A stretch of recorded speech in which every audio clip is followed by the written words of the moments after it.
இது நேற்று எடப்பாடி போனதுக்கு என்ன சொன்னாங்க? அடிமொழித்தனம். அப்போ கனிமொழி போனதுக்கு பேர் ராஜதந்திரம். மாரி செல்வராஜ் வந்துட்டு வேதம் தெரிவிச்சிருக்காரு. நேற்று இரவு 4 அருகில் சாமானிய மக்கள் மீது. அவனை விடுங்க, வேறு ஏதாவது கேட்க. இல்லை சார், அவனை விடுங்க. ஒரு ஆள் யாருங்க அவன்? இல்லை சார், இப்போ தொடர்ந்து தலித்துகளுக்காக சினிமாவத்துலையும் சரி. ஏங்க உங்களுக்கு என்ன வேணும்? என்னை கோவப்படுத்தாதீங்க. நான் வந்து இதை தவிர்க்கணுன்றேன். நீங்கள் வற்புறுத்தி கேட்டிங்கன்னா எனக்கு கோவம் வந்துடும். இல்லை சார், தாவேகா வந்து ஒரு அரசியல் கட்சியாக இதுவரைக்கும் பரிணமிக்கவில்லை. தாவேகாவில் ஒரு 4-5 பேர் இருந்துக்கிட்டு கூட்டாஞ்சோறு சாப்பிட்டுக்கிறாங்க. எடப்பாடி பழனிசாமி அறிக்கை ஐடி விங்க எடுத்து ஏதாவது என்ன கண்டனம் தெரிவிச்சாங்க எடுக்கும். இந்த குழந்தை மாட்டில் என்ன பண்ணாங்க?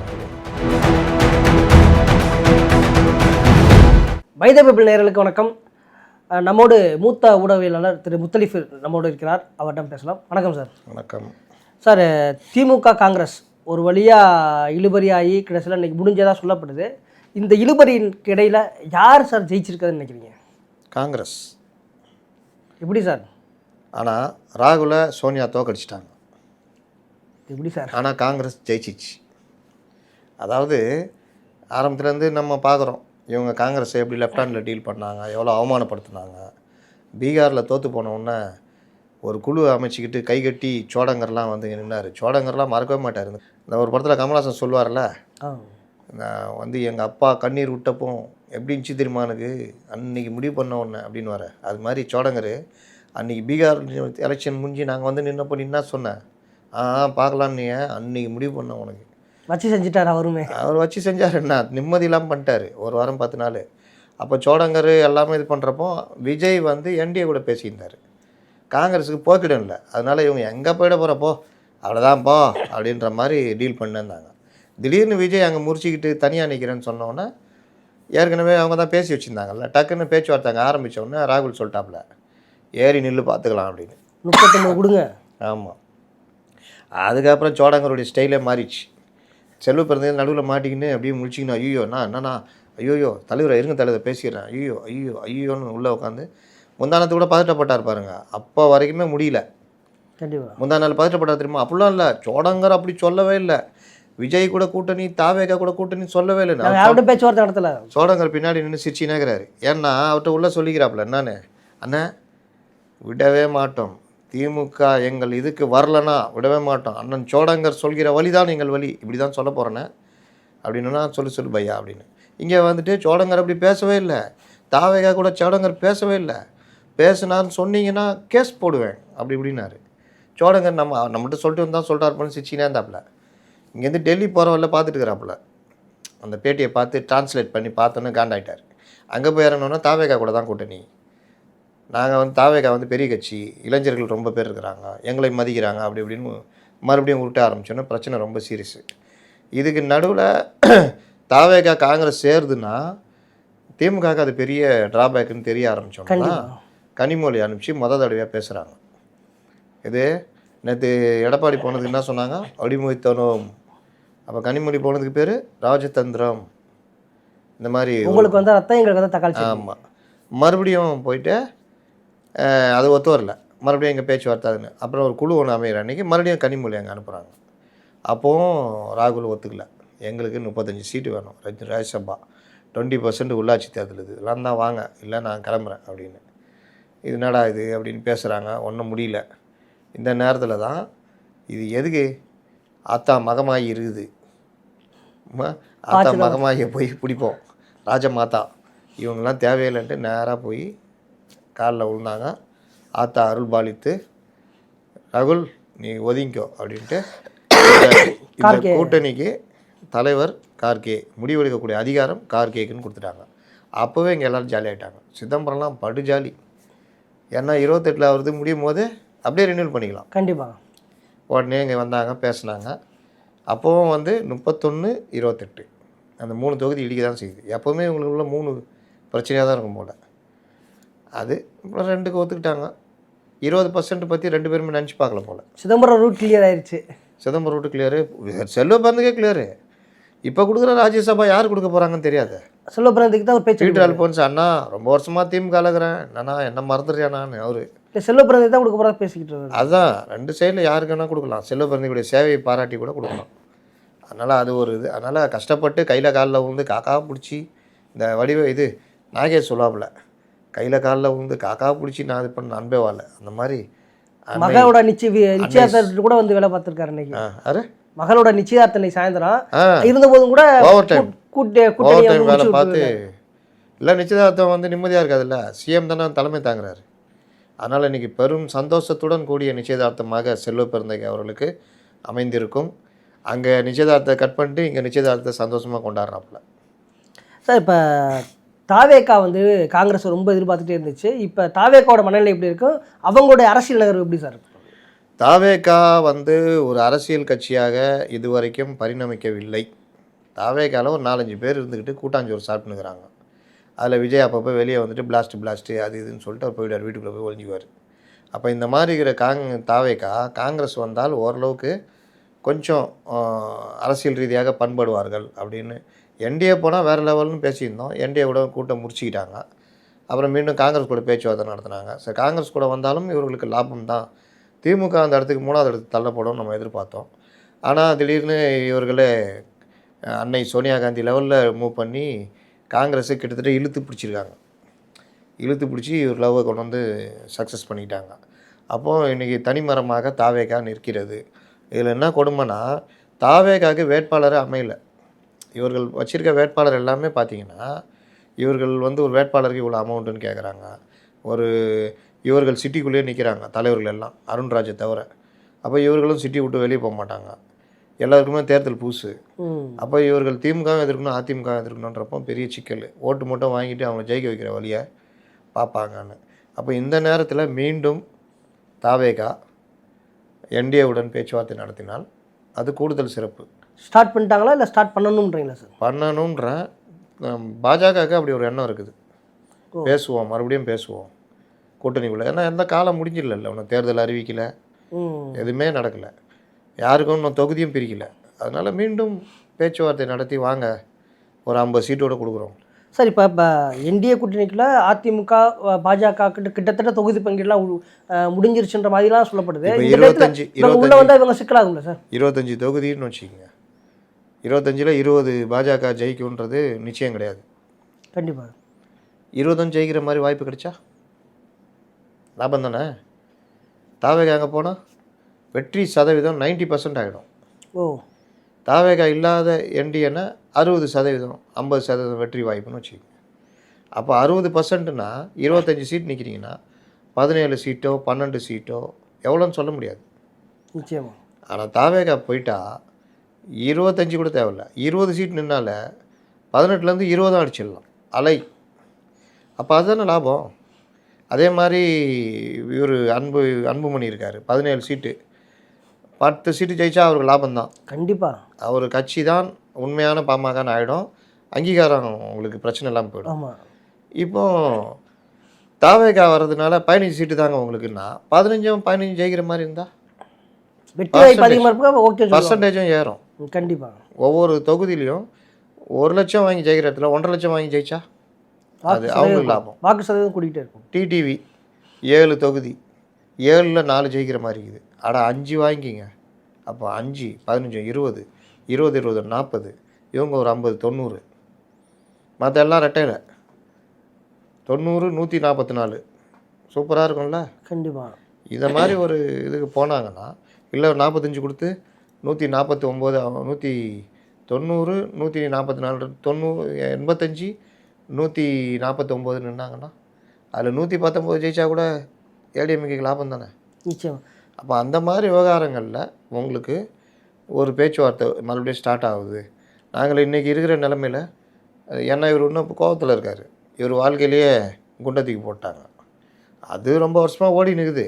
நிச்சயமாக. இருந்தாலும் இந்த நேரத்தில் அந்த அம்மா விவாகரத்து பண்ணுற அஃபிடவிட்டு போடுறதும், அதை எடுத்து பொது வெளியில் பகிர்றதும், ஊடகங்கள் அதை உட்காந்து கார்டு போட்டு பார்ட் பை பார்ட்டாக தமிழில் டிரான்ஸ்லேட் பண்ணி போடுறதும், அதை ஒரு பேசு பொருளாக மாற்றுவதும், திமுகவில் இருக்கிற பலரும் வந்து இந்த ஆதரவு பத்திரிகையாளர்லேருந்து இந்த இவர் செந்தில்லேருந்து பலரும் வந்து பேசுகிறதும் இது எல்லாமே வந்து விஜய்க்கு வெறுப்பு தரக்கூடிய விஷயமா இல்லையா? அப்போ உங்களுக்கான ஒரு நல்ல ஒரு நிலைமை சிபிஐ வழக்கு இருக்குது, இந்த படம் வெளிவராமே போயிடுச்சு, இந்த மாதிரி பல விஷயங்கள் இருக்குல்ல. அதெல்லாம் காரணம் எல்லாத்தையும் சரி பண்ணி உள்ளே போனாங்கன்னா. இப்போ தாவேகாவோட மனநிலை இப்போ எப்படி என்டிஏ வர்றதுக்கு வாய்ப்புகள் இருக்குதா? என்ன மாதிரியான மனநிலை இருக்காங்க? விஜயை பொறுத்த வரைக்கும் அவர் வந்து ஒரு எடுப்பார் கைப்பு இல்லைங்க. அவருக்கு ஒரு ஆசை காமிச்சு வச்சுக்கிறாங்க. அதான் ஒரு படத்தில் சொல்லுவாங்கல்ல, யாரோ ஆள் மனசுக்குள்ள ஆள் மனசில் போய் டாக்டர்னு சொல்லி வச்சுக்கிறான்டா, நம்ப வச்சுக்கிறான்டான்னு. அந்த மாதிரி இந்த இந்த ஸ்லீப்பர் செல் எல்லாம் போய் நம்ப வச்சிச்சு முதலமைச்சர் நீங்கள் தான். அதுலேருந்து அவர் முதல்ல வெளியில் வரணும், யதார்த்தத்தை புரிஞ்சிக்கணும். ரெண்டாவது, இந்த ஸ்லீப்பர் செல்லுங்க பேச்சை கேட்கக்கூடாது. ஆதவ அர்ஜுனா, விஷ்ணு ரெட்டி, இந்த மெயினாக இந்த ஜானு, இவங்க பேச்செல்லாம் கேட்கக்கூடாது. இவங்கெல்லாம் முட்டு சந்து மன்னர்கள். இதெல்லாம் கேட்காம அவர் ஓரளவுக்கு முடிவெடுத்தாருன்னா உண்மையிலேயே அவருக்கு லாபம்.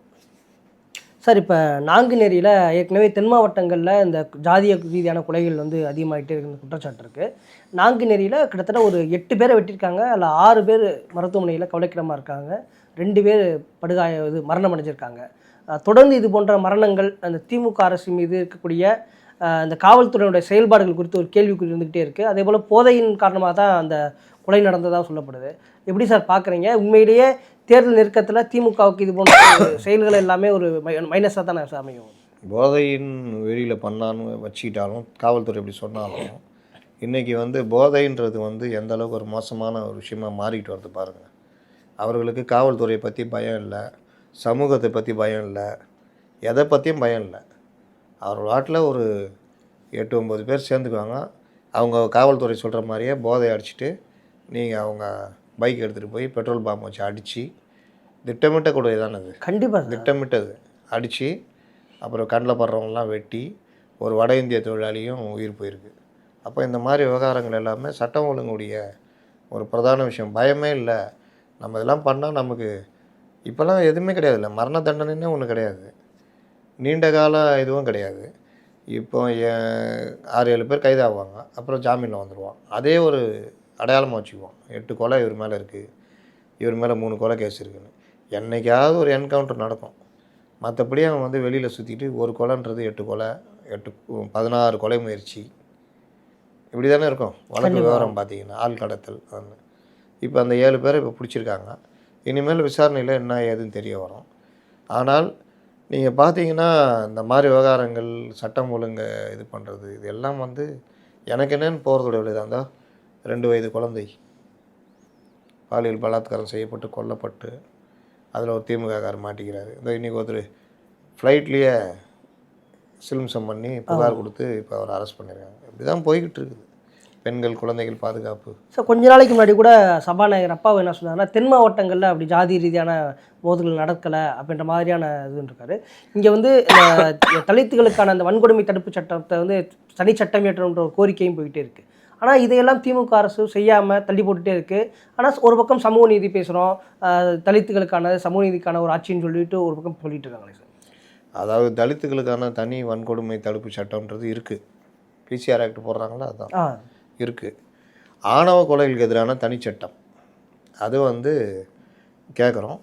அது வந்து எல்லோரும் கோரிக்கை வைக்கிறாங்க. இந்த சமூக நீதி அரசு அதை பற்றி கண்டுக்கிறதே இல்லை. இவர்களுக்கு அதை பற்றி கவலையே இல்லை. ஏன்னால் இடைநிலை ஜாதிகளுடைய கோபத்துக்கு ஆளாயிடுவோம் அப்படின்னு. ஆனால் இது அப்படி கிடையாது. இடைநிலை ஜாதியினர் எல்லாருமே தலித்துகளுக்கு எதிரி கிடையாது. இல்லை எல்லாருமே கொள்கிறாங்களா? அதெல்லாம் கிடையாது.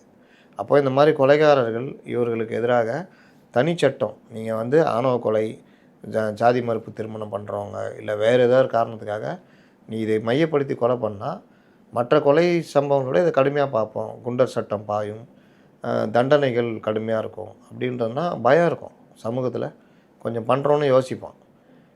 மாவன் வந்து ஒரு பொண்ணை கல்யாணம் பண்ணிட்டு போயிட்டான்னா 2 பேரையும் கொலை பண்ணி ஆள் செட் பண்ணுறது, இதெல்லாம் பண்ணால் யோசிப்பானுங்க. இந்த மாதிரிலாம் இருந்தால் இதில் எல்லோருக்கும் இப்போ போக்சோவில் பார்த்தா அதிகாரி மறைக்க பார்த்தா அவங்க மேலேயும் போக்சோ வழக்கு வந்துடும். கண்டிப்பாக. அந்த மாதிரி ஆணவ கொலைக்கு தனிச்சட்டம் கொண்டு வந்து அதில் அதிகாரிகள் மேல் நடவடிக்கை இந்த மாதிரிலாம் கொண்டு வரணும்னு இவர்கள் தான் அதை பற்றியே கவலைப்படலையே. ஆனால் சமூக நீதி அரசுன்றாங்க. தெரிஞ்சோ தெரியாமலோ நம்மளுடைய கட்சிகள், பெரும்பாலான கட்சிகள் இப்பொழுது அந்த பாதையில் தான் போய்கிட்டு இருக்குது. பேருக்கு தான் இது, மறைமுகமாக இந்த பார்வையெல்லாம் இல்லை, தைரியமே கிடையாது ஃபஸ்ட்டு. அதனால் அந்த தேவைகள்லாம் இருக்குன்றது தான் இந்த மாதிரி சம்பவங்கள்லாம் காட்டுது.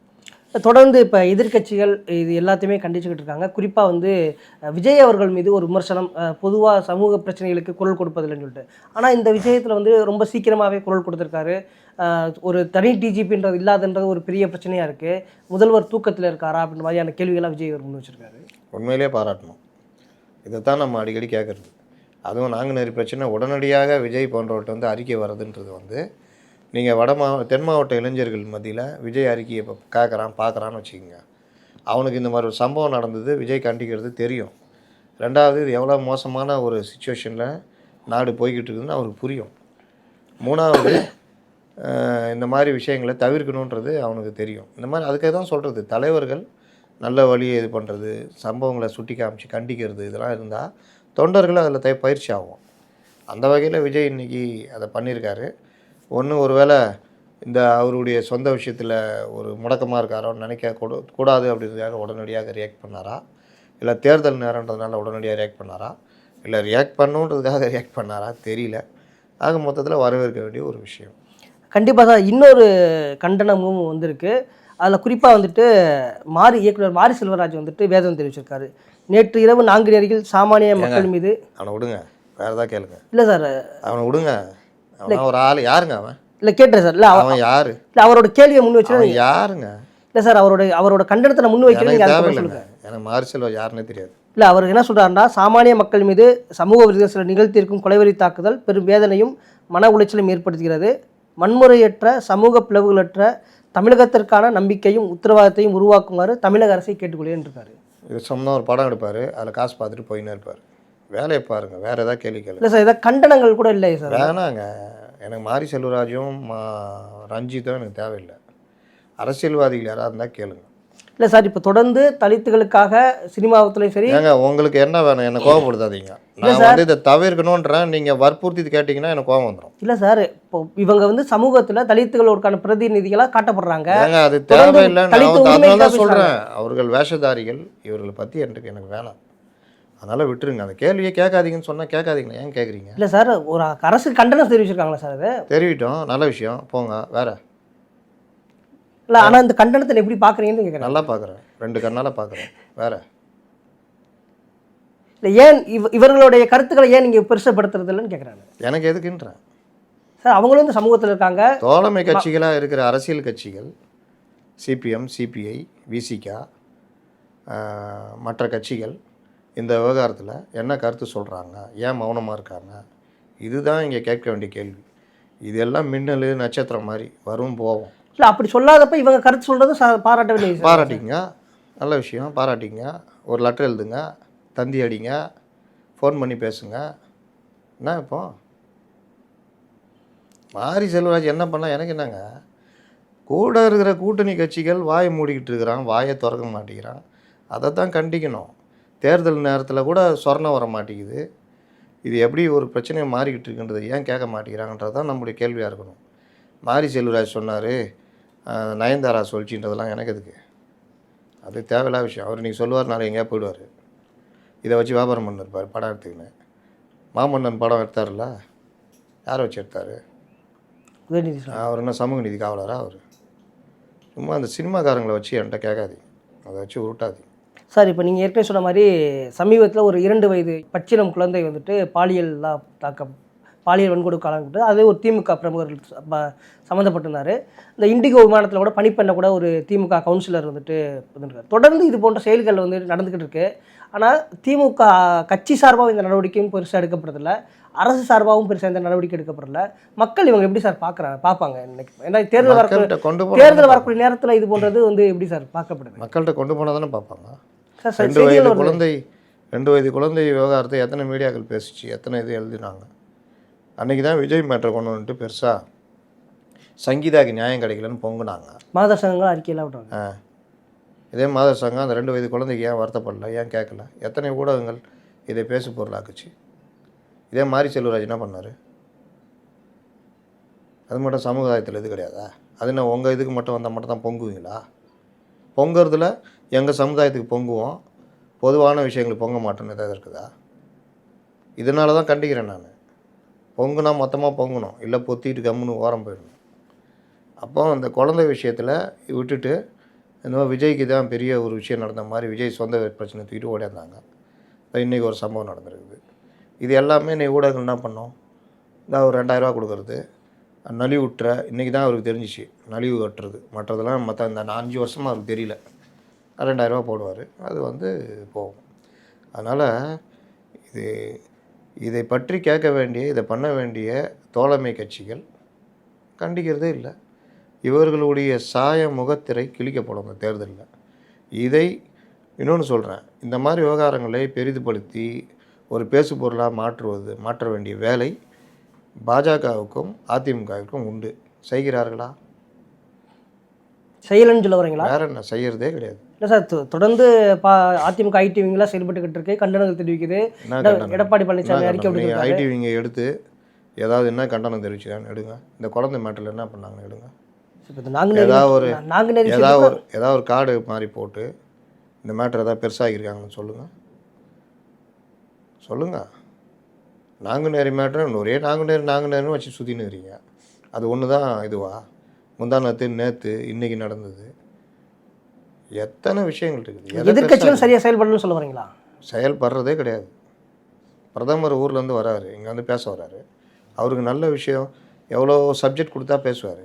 நிச்சயமாக அவரை கொண்டு போய் திருப்பரங்குன்றத்தில் சாமி கும்பிட்டு பூர்ணச்சந்திரனை பார்த்துட்டு வாங்க, இதை பற்றி பேசுங்கன்னா இன்றைக்கி தமிழ்நாட்டில் அது ஒரு பெரிய பிரச்சனையா?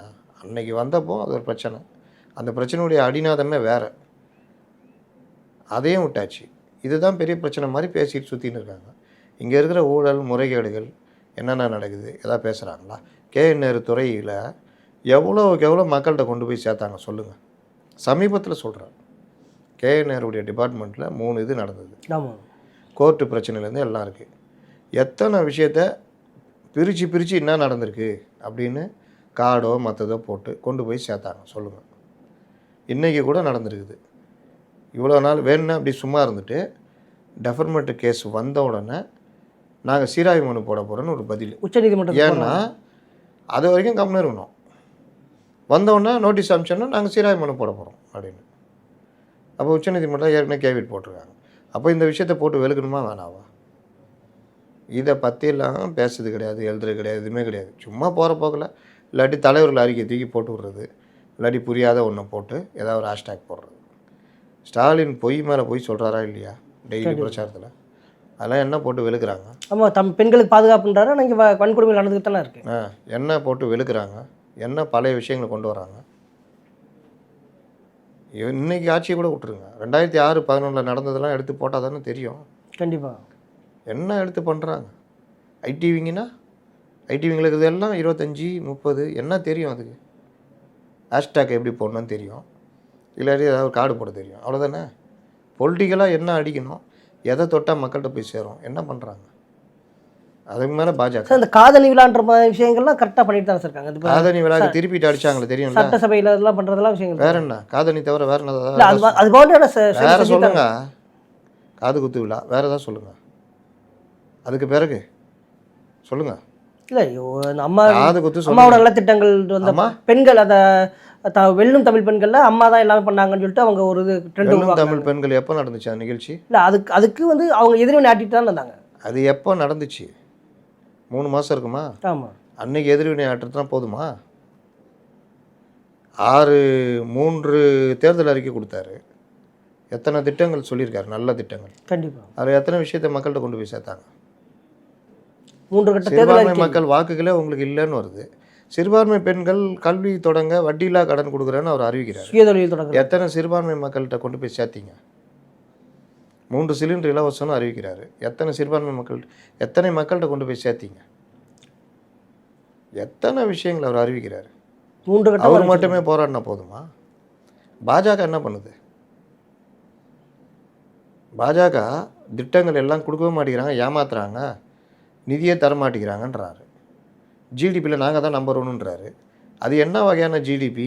இந்த மாதிரி விஷயங்கள் மத்திய அரசுனா நிதி ஏதாவது பண்ணுறீங்களா? எதையாவது டீட்டெயில் கலெக்ட் பண்ணி கார்டு கீடு போட்டு மக்கள்கிட்ட கொண்டு போய் சேர்க்குறீங்களா? திரிஷா பின்னாடி போயின்னு இருக்கீங்க.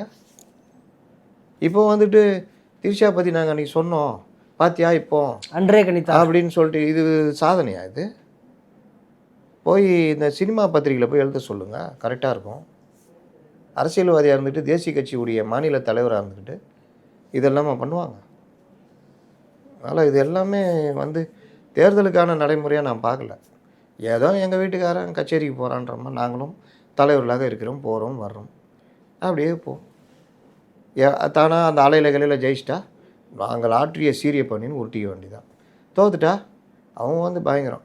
இப்போ ஏன் திமுகவை நம்ம பாராட்டுறோம்? அந்த ஐடிவிங்க ஒர்க்கு தப்போ ரைட்டோ ஒர்க்கு பண்ணுறான்ல, கொண்டு போய் சேர்க்குறான். ஒரு கருத்தை அடுத்தடுத்த செகண்ட் உருவாக்கிடுறான்ல. இங்கே இருக்கா வைஷ்ணவின்னு ஒரு பொண்ணுங்க தம்மா தூண்டுக்குது. அது திமுகவில் சேர்ந்துட்டு தாவேகாரனை கதற விட்டுனுக்குதுங்க.